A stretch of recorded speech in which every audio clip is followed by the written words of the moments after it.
자, 오늘 우리가 함께 파헤쳐볼 주제는 바로 걱정의 벽입니다. 요즘 정말 많은 투자자들을 불안하게 만들고 있죠. 이 벽의 정체는 무엇이고 또 이걸 넘기 위한 구체적인 전략은 무엇인지 지금부터 하나하나 뜯어보겠습니다. 요즘 시장 정말 어렵죠. 전문가들이 지금 시장을 두고 마치 걱정의 벽을 오르는 고지전 같다고 표현하는데요. 이 거대한 벽, 대체 뭘로 이루어져 있는 걸까요? 이 모든 이야기의 중심에는 숫자 하나가 떡하니 버티고 있습니다. 바로 6천이죠. 이게 그냥 숫자가 아니에요. 투자자들의 희망과 두려움이 교차하는 코스피 지수의 아주 강력한 심리적 그리고 기술적인 저항선인 셈입니다.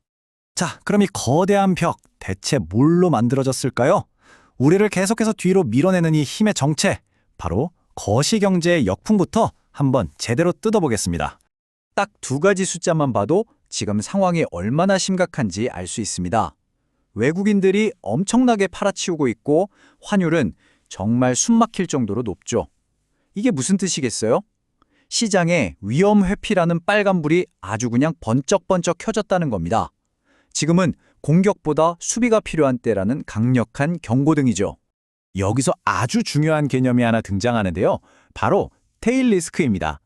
이게 뭐냐면 평소엔 거의 일어날 것 같지 않은 일, 예를 들면 지정학적 분쟁 같은 거요.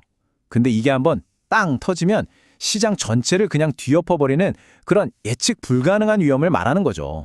하지만 말이죠. 데이터를 좀 더 깊숙이 들여다보면 아주 결정적인 단서가 보입니다. 지금 시장이 하락하는 진짜 이유요. 그건 바로 롱 포지션 청산 때문이라는 겁니다. 이게 그냥 시장 안 좋네 하고 파는 거랑은 차원이 다른 이야기예요. 이게 무슨 말이냐면요. 앞으로 시장이 더 떨어질 거다 하고 새롭게 매도에 베팅하는 게 아니라는 거예요. 그보다는 그동안 벌었던 거라도 일단 챙기자 하고 기존에 수익 났던 걸 파는 그런 방어적인 움직임이 훨씬 강하다는 뜻입니다. 아주 미묘하지만 정말 중요한 차이죠. 자, 그럼 이게 뭘 의미할까요? 네, 바로 그겁니다. 아직 진짜 공포의 매도세는 시작도 안 했을 수 있다는 거죠. 다시 말해, 앞으로 더 큰 하락이 올 수도 있으니 단단히 대비해야 한다는 강력한 신호입니다. 모든 투자 전략가들이 지금 여기에 주목하고 있어요. 자, 그럼 이 험난한 시장 속에서 기회와 리스크가 정면으로 부딪히는 곳, 세 가지 핵심 격전지를 통해서 구체적인 전략을 한번 짜보겠습니다. 첫 번째 전쟁터는 바로 에너지와 원자재 섹터입니다. 호르무즈 해협 같은 곳에서 긴장이 고조되면요, 공급망에 정말 기가 막힌 역설이 생겨나요. 위험이 터지는 바로 그곳에서 역설적으로 기회가 만들어지는 그런 아이러니한 상황이 펼쳐지는 겁니다. 이게 딱 양날의 검 같아요. 한쪽에서는 인플레이션을 피할 수 있는 안전한 피난처로 포스코홀딩스 같은 원자재 기업이 막 떠오르는데 다른 한쪽에서는 미친 듯이 치솟는 유가가 시장 전체의 발목을 꽉 잡아버리는 거죠. 두 번째 격전지는 바로 AI와 반도체입니다. 여기서는요, 미래에는 잘 될 거야 같은 막연한 기대감, 그런 거 안 통합니다. 이 험난한 시장에서 우리를 지켜줄 수 있는 건 딱 하나, 바로 눈에 보이는 실적이라는 가장 튼튼한 안전벨트 뿐이에요. 보세요. 관세 인하 같은 확실한 호재는 현대일렉트릭 같은 기업에겐 정말 날개를 달아주는 격이죠. 그런데 바로 그 엄청난 기술 발전이 반대편에서는 수많은 소프트웨어 기업들에게 사스포칼립스라는 말 그대로 종말의 그림자를 들이오고 있는 겁니다. 이 사스포칼립스라는 단어, 이거 정말 중요하니까 꼭 기억하셔야 합니다.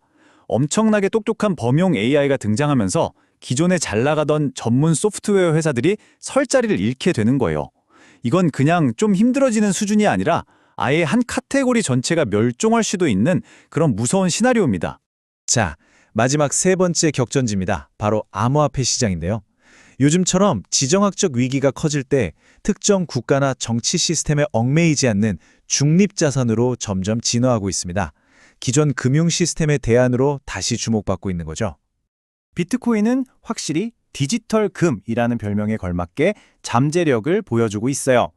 하지만 동시에 언제 터질지 모르는 조작이나 정치 스캔들 같은 위험 요소들이 시장의 신뢰를 갉아먹는 독처럼 여전히 남아있는 것도 사실입니다. 자, 지금까지 시장이 얼마나 험난한지 지형을 쭉 훑어봤습니다. 그럼 이제 가장 중요한 질문이 남았죠. 대체 이 걱정의 벽을 어떻게 올라가야 할까요? 다행히도 분석을 통해 두 가지 아주 명확한 등반 경로를 찾을 수 있습니다. 선택지는 두 가지입니다. 하나는 시장 평균을 뛰어넘는 초과 수입, 즉 알파를 노리는 공격적인 길.